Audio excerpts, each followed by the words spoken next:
Welcome back to Breaking Bad Habits. I could not spend another moment not making this video because the information that I learned this past week left me feeling like my head literally exploded off my body and something finally clicked.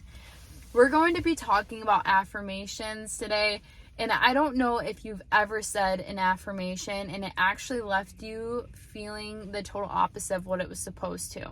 And it made you feel like you're lost, confused, and you're just stressed out and something was just missing, and I'm going to give you that missing puzzle piece today. And the topic is going to be around money because I think we can all relate to this in some kind of way. And we're going to shift our attention into our childhood where our beliefs were formed. I don't believe in living in the past, but I do believe in addressing the root cause of our issues. What did you hear growing up in your home that was around money? Did you hear like something between the lines that money's the root of all evil, we don't have enough money doesn't grow on trees? This is really important to address because that's where our beliefs were formed, and we actually brought those beliefs into our adulthood. And we're sitting here and we're trying to say affirmations to change our perspective on things, but the affirmations can actually do the total opposite because we are running that affirmation through the same neural pathways, the same beliefs that were shaped in our childhood. So we have this belief around money that we have a lack of money, we don't have enough of money, and it's all based on scarcity. And we're trying to say this affirmation to change our view on money that, well, we're abundant, but that affirmation is getting ran through the same neural pathways that were formed around money when we were children. So we actually have to prune those neural connections apart and build new neural connections. And that is called neuroplasticity. So neuroplasticity is where new neural connections are formed. And that happens through meditation. So meditation is to become familiar within and to build new neural connections, new beliefs, and new emotions so you can have new behaviors and a new experience. So what happens during meditation is, you want to envision a new possibility, a new future. And that's going to look completely different from what we think in our head, okay? So those neural connections that were programmed decades ago that we've been running, we actually have to envision a new possibility, a new vision of our future. And when you envision it, like, what does it feel to be abundant? Just close your eyes for a moment.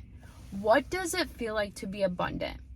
Okay, you have to teach your body to respond to a new mind. You have to envision a new life of abundancy, gratitude, love, flow, possibility. And when you envision that, open your heart and teach your body to respond to that new mind of what does it feel to be abundant. And when you're doing that, this is what the old neurons are doing. The neural pathways are literally going like this. The more you envision, the more you open your heart, the more you expose yourself to possibilities, to abundance, to that new life of possibility, it's going to go like this eventually, and it's going to connect to a new neural pathway. And in that moment, you're going to respond to a new mind. And it takes a lot of repetition, a lot of practice, but the more you do it, the better you will get at it. And your life, your external life, this reality is going to reflect that. And your body is going to reflect that. Just through meditation. And you're going to teach your body to respond emotionally in a new way and teach your body to feel abundance. And then you're going to behave in abundance. And then you're going to experience abundance. And that's the key. You can't just say something. Because when you say something and you still have those old patterns, those old neural patterns running, it's going to give you that same experience of scarcity and lack. it's not going to give you abundance. You see where I'm going with this? Another way I'm going to say this. So everyone has different ways of absorbing information, different experiences. And I work in a chiropractor's office, and I see a lot of the holistic side of things and the Western side of things. And when you take medicine, we're going to shift our minds and say it in a different way and use an analogy here, okay? So when you take medicine and there's a root cause, a chronic disease, and you take medicine, that medicine can actually throw your body out of whack even more. Just like the affirmation, it throw your body into stress and drive you more in a survival state. Just like the medicine, if you take the medicine, it can kill your good bacteria and make you sick or suppress your immune system, and then you can't fight that infection.